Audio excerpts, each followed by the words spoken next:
Welcome, everybody, to Sessions by Embark. Excited to have you here.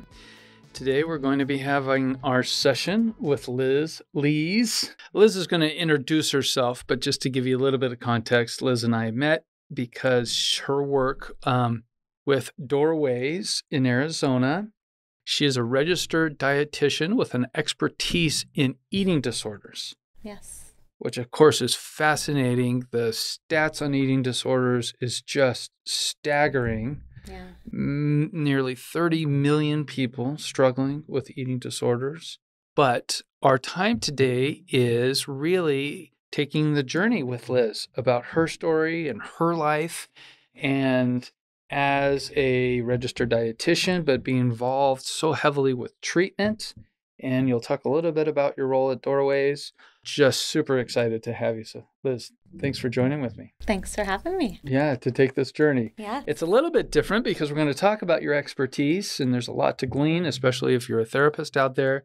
Oh, wow, these are interventions. These are things to look out for, which is great. But it's really through the lens of your journey and your story. So I appreciate your vulnerability. Sure. Yeah. Yeah. So I always like to start off and say, how do you introduce yourself? Well, you already did it for me. Yeah, well, a little bit, but how do you introduce yourself? You know, when I meet with clients for the first time, because it can be such a scary experience for them of like, you know, intimidating to meet with the dietitian, or they have a certain mindset of what a dietitian is like. You know, is this going to be the food police? Is she going to be this or that? So, you know, I try to make myself as relatable as possible and let them know I'm there for them. So answering that question, a lot of times I keep it simple. I tell them I'm Liz. I'm one of the dietitians here at Doorways. I work with other teens with eating disorders, and I just want to sit down today and hear your journey. I want to get to know you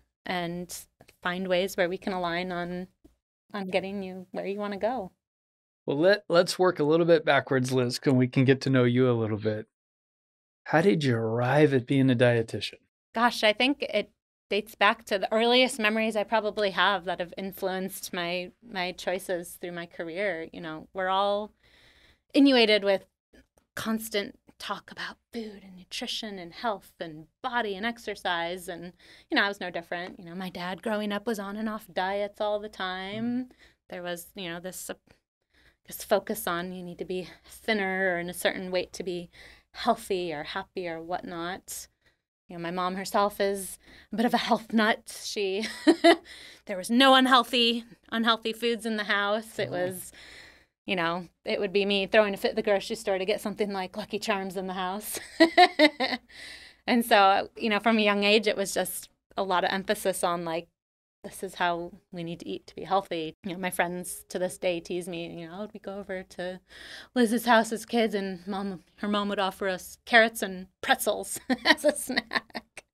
So I think just from a young age, just the messages of the importance of food and nutrition have been passed on to me. And so I guess fast forward entering into college, you know, I had an interest in how I ate and all of that. And it led to figuring out what the heck I wanted to study in college of, maybe I can take my personal passion for food and translate that into a degree. And I remember distinctly the first nutrition class I ever took, I just like glommed onto all the information. I just thought it was the coolest thing ever. I was so interested. I found out I was really good at understanding the content, and it just kind of felt like something of my own that I could just, you know, kind of run with. So that's a big piece of where that journey started. Well, staying back a little bit in your journey, I know that we always carry with us our past experiences, for better or for worse, drive us. As you look back, even as I'm curious, you know, it seems like adolescence is a very formative time, especially for, I don't want to be too cliche here, but adolescent girls is a very formative time of, oh, my appearance, my hormones are changing. I'm just, what was your earliest recollection of being aware of? Were you aware of other people who had maybe some disordered eating or some thoughts around it? Or, you know, it's funny because I do reflect back on that a lot of, you know, I remember people would maybe there'd be rumors or talk about so-and-so's got an eating disorder. And it never really sunk in at that age of what that really meant. You kind of brush it off as like, oh, they just want to be thin and not eat a whole lot, which now, of course, I know is so much more than that. But at the time when you just don't understand what something is, it definitely did not sink in back then. So looking back now that you have this expertise and you've gotten all this education, what was that like? Because your family was the healthy household, right? Like, let's go over Mm, there. Do you feel like it was well balanced? Do you feel like it was a gift to you? How do you regard that early experience? that's a good question. I think there's two sides to it. I think there was probably, I love that I was taught the importance of eating all of the food groups and having good variety and balance in my diet. I think at times it may be some of the food labeling or the emphasis on needing to look a certain way to be healthy sometimes probably went a little far. And especially now when I work with teens that have similar family dynamics, I can relate to that as how that, probably could impact some of their messages that they're hearing, and plays not a cause in their eating disorder, but it definitely plays a role into some of their beliefs towards food and their body image. So I think it helps me to relate a lot with my clients, and that part of it is probably a gift. And other parts of it is, I'm sure over the years I've had to undo some untrue beliefs that I've had towards what health really is, or what I should and shouldn't be eating. And that's taken a little bit of time, especially as I've gotten more into the eating disorder field, of learning to step away from maybe such rigidity with how healthy a diet is. So I'm hearing that for the most part, boy, I had a healthy household that was a good modeling experience for the most part, some of the stigma. So your own journey is, how would you characterize a pretty healthy relationship with food and nutrition? And Yeah, I mean, I think, and it's not specific to eating disorders, that I've had my own struggles with body image. I was interested, I looked up statistics. It's anywhere from 50 to 80% of adolescent girls report a struggle or dissatisfaction with their body. It's big, right? And within that, there's definitely a proportion that have eating disorders, but not exclusively by any means.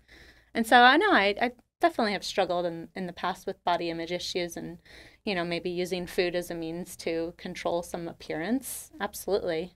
And I like to draw on those experiences again as like a way to connect with my clients of how I can understand what they might be thinking and feeling towards their own body image. so you're saying you're human too. Yeah. So we've got this early experience with parents, and then you're talking about high school was pretty good, and then you get into college, and it's how do you really solidify? Gosh, I think this is what I want to make as a career. It's you said I was pretty good at understanding the information. Yeah, talk more about like when this passion begins to really take off for you and what that's like. Yeah, it was about halfway into college that I really finally decided what I wanted to do with my life. And there was no looking back. I went full force with dietetics and the whole, it's a pretty regimented path that you take to become a registered dietitian. You study dietetics, it's a concentration of nutrition. You apply for a dietetic internship. In this case, I wanted more school. I couldn't get enough, so I combined it with a master's in nutrition. And I just kind of always saw my path moving forward of just absorb as much information and get expertise in the world of nutrition to be that professional. And unfortunately, there's not a lot of content about eating disorders in most dietetic programs. You might get couple chapters in one class that cover eating disorders, which is nowhere near enough to become an expert by any means. And it was always in the back of my head of kind of being drawn towards that and wondering if there was a way to get more involved. And, I might be jumping ahead here, but, but, as I kind of navigated in early stages of my career as a dietitian, I tried out the various settings, the outpatient community type setting, the inpatient hospital, the mental behavioral health, and the eating disorders were just kind of always something I wanted to get into, but it's difficult field if you don't have exact experience through maybe your internship being solely based on eating disorder specialty to get that experience otherwise. And so I guess maybe equating it to if you're becoming a psychiatrist, I'm always interested in like, we go to a medical school and it's always fascinating. Well, how much actual psychotherapy information in a similar fashion, when you go to study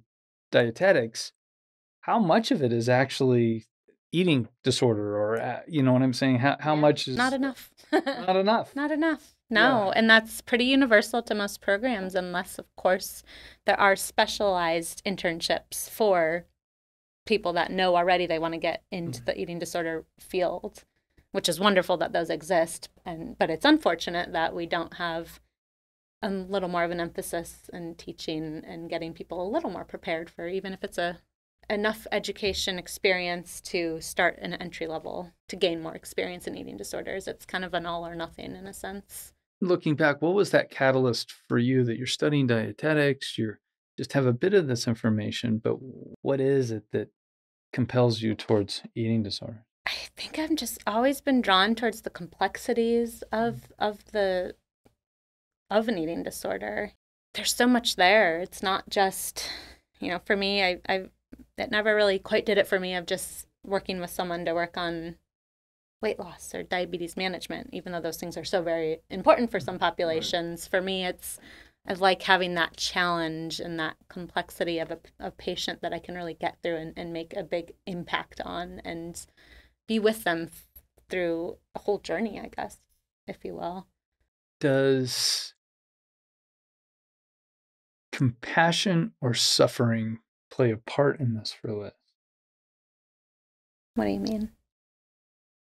Well, so much of we think of dietitians as give me a healthy menu. You're aware of food values, caloric, nutritional stuff. But it seems like there's another piece to go into eating disorders is about there's a human factor in this whole thing where people with eating disorders, and you do a great job of talking about, there's a psychological component. There's an emotional piece to this that many of us underestimate. Yeah. And the underlying thing is there has to be so much tremendous suffering. Yeah. For those people.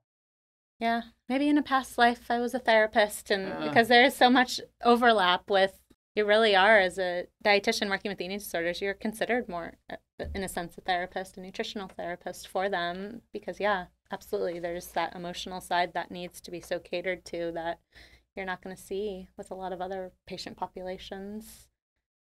Just as a therapist myself, when I'm in sessions, the suffering is palpable. Yeah. In the patients, in the clients, in the families. For you, even as a dietitian, you must see that suffering when you meet with them. Absolutely. Yeah. I mean, I would say a big chunk of my session is really just spent processing through the week's emotions and difficulties that they've had, as it maybe relates to food, but not always. You're kind of there as just being that sounding board for that person. So, yeah. Is that realistic to expect from a dietitian? Or are you just exceptional? I am curious. Dietitians in general would probably say that's way out of their wheelhouse. However, it's kind of a known thing when you work with eating disorders that you take on that therapist role as a dietitian in a sense. Because like you've said, there's so much going on. There's so much suffering. There's pain, past trauma that, of course, it's going to get brought up in sessions. It's relevant to the entire process, even though I'm maybe focusing on a meal plan. Hey, how emotionally I'm doing, or a really stressful situation I had at work is going to influence how I was or was able to maybe follow my meal plan, or my behaviors, thoughts towards foods for the week might have gotten more difficult. So in hearing you, Liz, I really appreciate it because you're helping me recognize that a dietitian like yourself needs to be able to hold that people come to you for solutions, but there's a huge relational piece to it.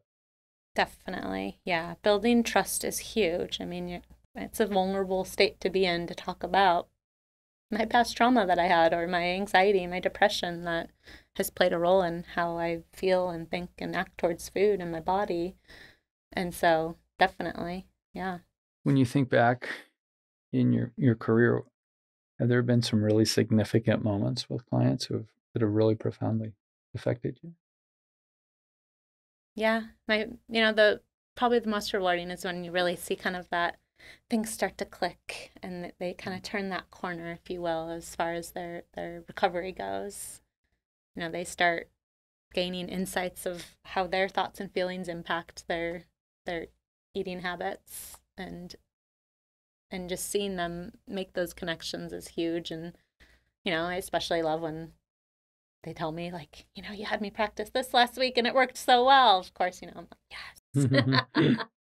But yeah, I mean, that's got to be probably the most impactful for it, is just when you see that light bulb moment, in a sense, go for them, and the behavior. And sometimes it can take months, years, depending on the clients. It can be a really frustrating population to work with at times. There's a lot of burnout, and just having that patience and compassion, like you said, is so crucial with working with this population. Is there times where can be discouraging, where you don't see progress, or the prognosis sometimes with severe eating disorders isn't good? I know that there is a mortality rate to eating disorders. I wonder what that's been like for you. Yeah, I've had those moments too where, and especially working with teens, you really rely on the family as that support. And sometimes the family values don't align with the therapy and nutritional values and goals that we're setting. And it's frustrating for sure. I have lost sleep over just, the family could have just come around to this and supported this or seen the importance of this. You definitely can get frustrated and concerned with a lot of those people where, they might get pulled out of treatment for various reasons, and even though they really need that help. Yeah. But I think, on the other hand, you have that set of patients that you're making so much impact for, that help balance out the discouraging moments that you experience. Since your focus is nutrition and dietary, and you have such a comprehensive understanding of the emotional and the therapeutic side, what pieces, us as therapists, are we missing some essential pieces to food and nutrition in your mind as we treat? Because I feel like even when I treat clients, I'm so focused on the therapy that oftentimes I'm not thinking about the nutrition. I'm not thinking about their eating habits. I'm not necessarily contemplating that. A part of the treatment team when working with these clients is making sure that each person has a specialized role with eating disorders. And it's not to say to take the place of maybe their general mental health therapist or whatever other therapist they've been seeing, but it's an adjunct into the treatment team of like, hey, let's make sure we do have that space to process the complex emotions and thoughts that surround food and body image, that one therapist is going to be able to handle, because that's their expertise. Great. That's really helpful, because part of bringing us talking today is really increasing my mindfulness around. I always, not that it's an eating disorder, but I always like to say to parents and clinicians, have you ever tried to do therapy with a kid in the afternoon who survives on one Oreo and a bag of Cheetos? Really tough. Really tough. And then yet we have all this, we loaded up with expectation, right? Mm-hmm. Why aren't you doing therapy? Or they're disengaged, or they're not. And I'm thinking, from a biological standpoint, I'm surprised they even walked in here today, right? Absolutely. And you just hit such a key piece that is, such a crucial part of that education for not just the patients and the families, but for the whole care team, that I emphasize, until we can get your mind nutritionally sound, therapy is not going to get anywhere. A brain that's not totally online is not going to be able to handle the complexities of therapy and processing through emotions and past traumas or whatever it might look like. So yeah, that's such a key part. I almost want to do a master's or get an RN, because I'd love to be in treatment team and say, you guys, stop diagnosing them. give them a good meal and see how they would do, right? Yeah.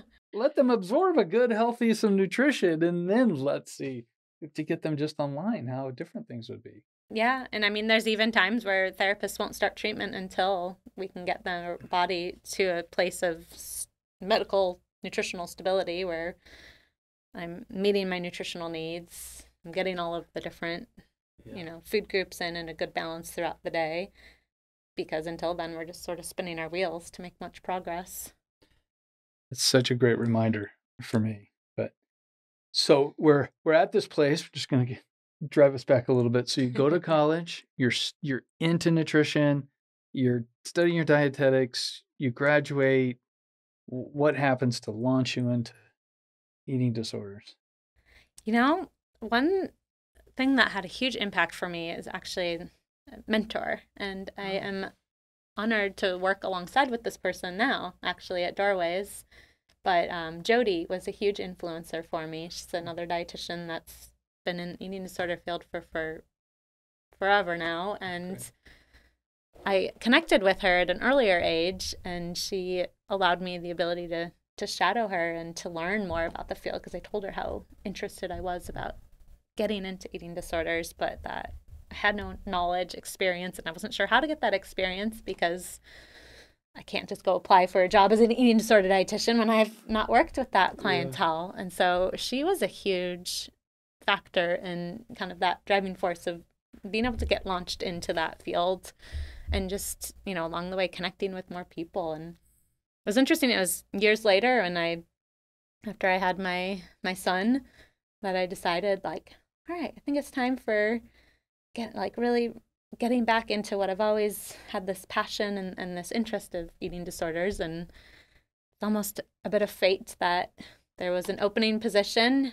This dietitian worked there, and she kind of took me under her wing again, if you will, to continue to shadow and make sure that I had all the right tools before I started seeing patients on my own. So a lot of gratitude for Jody. Absolutely. Yeah. She's wonderful. And it just reminds me of just the importance of passing it on, personally, of being a mentor for future dietitians that are interested in getting into this field, because it's not easy. When you think about Jody, what's something that really comes to mind for you? Like what's something you feel like, wow, she really taught me? Gosh, I would say just that relationship that was so apparent that she had with her clients, that she's just that trusted ally for them. And it's not just my dietitian that I go and see here and there. It's like, this is my nutritional therapist in a sense that I rely on, and just they had so much trust and faith in her as their provider, and it was just really apparent in watching her work with them. I'm smiling because I've used a little bit different language to say that you're valuing what I would call the therapeutic alliance. You don't have to have be a therapist to have this therapeutic alliance, which you're saying. The relationship is so valuable. Wow, thank you, Jody, right? Yeah. Fantastic. So you have this experience. Jody mentors you. You're working in your career. And how are the first couple of years for you? You're in this, you're seeing patients.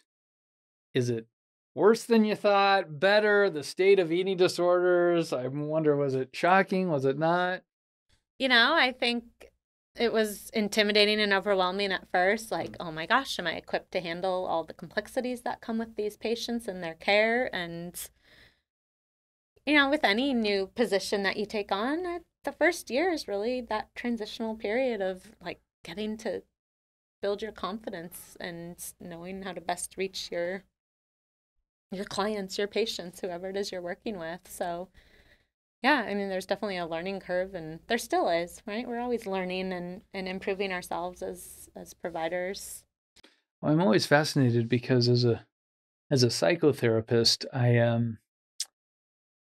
I hadn't been thrust into the realities of eating disorder until, gosh, probably about 5 or 6 years ago. I went on a journey and went to actually an eating disorder treatment place. Okay. And it was the medical necessity was really quite scary if you weren't aware about it, seeing these um, very thin, just really struggling people with feeding tubes. And I mean, it's very alarming to the person who's, you're not really entrenched in it, Yeah, right? absolutely. Yeah, I just didn't know what was that like for you to have that learning curve.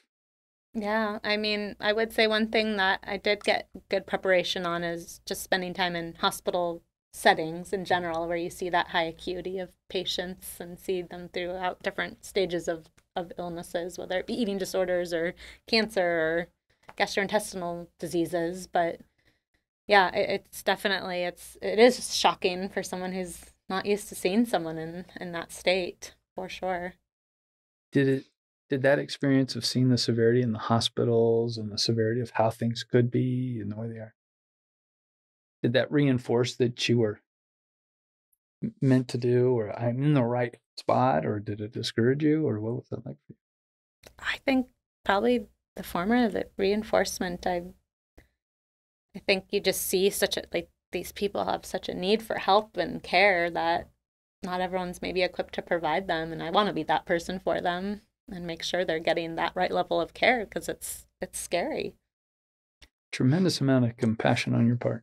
Yeah, I'm appreciating experiencing that with you. That what's driving it is Yeah. that suffering and wanting to alleviate suffering, and Yeah. diet and emotion and all of this stuff gets manifested in these eating disorders, but there's a way to treat it in an Yeah. effective way. You are very versed in understanding some of the more mechanics and the biological functionings. When did that come for you? Because I know that you certainly have an interest and some expertise in, from the microbiome to your mood and food and connection. Maybe Sure. talk a little bit about when did that really start taking off for you? You know, I actually, prior to getting into eating disorders, had such a fascination with, and still do, with our gastrointestinal health. And that was really my focus that I glommed onto during my internship and during previous positions in hospital settings, of really kind of being that GI nutritionist, GI dietitian. And so the beauty of that is that there's so much overlap with mental health. I Mhm. mean, that there's a bidirectional pathway happening between our gut and our brain. And so I think it just naturally one leads to the other as far as, you know, just educating myself so that I can educate my clients on it, because it's just so prevalent in that population. What's maybe one or two essential points when we talk about this gut brain axis and the gastrointestinal system from a dietary and mental health standpoint that it really sticks out? If you could just shout it to the world, what's something that's essential that you want to share? Taking care of our bacteria, right? Just like we need to be taking care of our body as a whole. It's a part of us, and that means giving it proper nutrition, enough nutrition. You know, and I think it just overlaps into again with eating disorder treatment of, you know, we're looking at the body as a whole and finding ways to better nourish ourselves, mind, body, and soul. And so I think, you know, the bacteria is a part of us, and I educate my clients on that, of how do we keep it healthy and happy so that we can stay healthy and happy. Even when we're talking about people who are, gosh, I have a tremendous amount of anxiety, I have depression, and you're saying, actually, wow, let's really consider how your microbiome or your bacteria is made up in your gut, how that's actually affecting that Yeah, I think area of your it's existence. eye-opening for a lot of people Yeah. too, because and they can really glom on to when I tell you, like, you know, maybe some of your goals of treatment right now aren't nutrition related, but they're more about finding some balance with my emotions and improving my depression and my anxiety. Well, guess what? It ties into nutrition, and so we can leverage that to help with improving all of that. And so educating on them on that connection between mental health and nutrition is so key. So terrific. I want to ask you a personal question because I've been dying Sure. to ask you this. Is oftentimes people are there's expectations that come with people's careers, right? Sure. Like, oh, Rob, you're a psychotherapist. You know, I wonder what your house is. And some at some level, I say, well, sometimes the maid's house is sometimes the messiest, right? I wondered for a dietitian if do people just expect you to be eating as healthy as you are the epitome of health because you know all the answers. I'm just fascinated. How has your personal journey been with like, Yeah, I aren't mean, people loaded up with expectations when you say what you do? Like, oh gosh, oh, you yeah. you must eat perfect, right? That or oh, you're a dietitian. God help me with weight loss. What should I be eating? That's a big one. What should I be eating? Or well, you probably eat everything great. Yeah. Yeah, those are definitely a lot of the things I hear. I'm actually at times hesitant to say what I do when I meet new people for fear of those follow-up questions happening because it's so much more than that, but I'm not going to talk that person's ear off in the moment about it. I have found since working with eating disorders, when I do meet new people and they ask what I do and say, oh, I'm a dietitian, I work with eating disorders, fortunately, I actually don't get a lot of those follow-up questions in that piece. It tends to be more of a, oh, wow, that's really interesting. Or I know someone who went through an eating disorder and, that's great that you're able to be out there helping those people. I have been meaning, if it's okay to ask, Sure. I know that you're going to have your second child, Yes. and congratulations on 2 boys. Thank you. Is there any of these dietary things that you actually have integrated into yourself? As far as like, I mean, being pregnant takes a toll on you in a number of different ways. Is there any things dietarily or nutrition or exercise that you're like, yeah, that actually helps me in these moments? I think first and foremost is just prioritizing my health, especially as you have children and priorities get stretched more thinly. It's like, hey, until I'm making sure I'm taken care of, I'm not going to be able to take the best care of my children, of my husband, of, my whole family. So I think it's taught me to be gentle on myself and make sure like I am prioritizing that I'm eating enough throughout the day and, you know, honoring my preferences of what sounds good rather than such a focus on having to eat quote unquote everything very healthy. I think that's been a big mind shift that I've gone through even from earlier stages of being a dietitian to now. What is it that you find yourself in this trajectory of your career? What are you becoming really passionate about? Is there any new stuff that you're learning or that you're really on the road of, boy, I want to learn more about this? Or is there any cutting edge stuff? You kind of already brought up the whole gut brain axis. That's been a really big area of my interest of late and just educating my clients. I try to integrate it into most of my sessions with them when it's appropriate because I'll tell you more times than not, there is some sort of disruption in normal digestive health that's happening with my clients throughout their journey, whether it be in the beginning or an ongoing struggle that they're dealing with still. And because it all circles back into how am I eating and feeding myself that might have impact to that.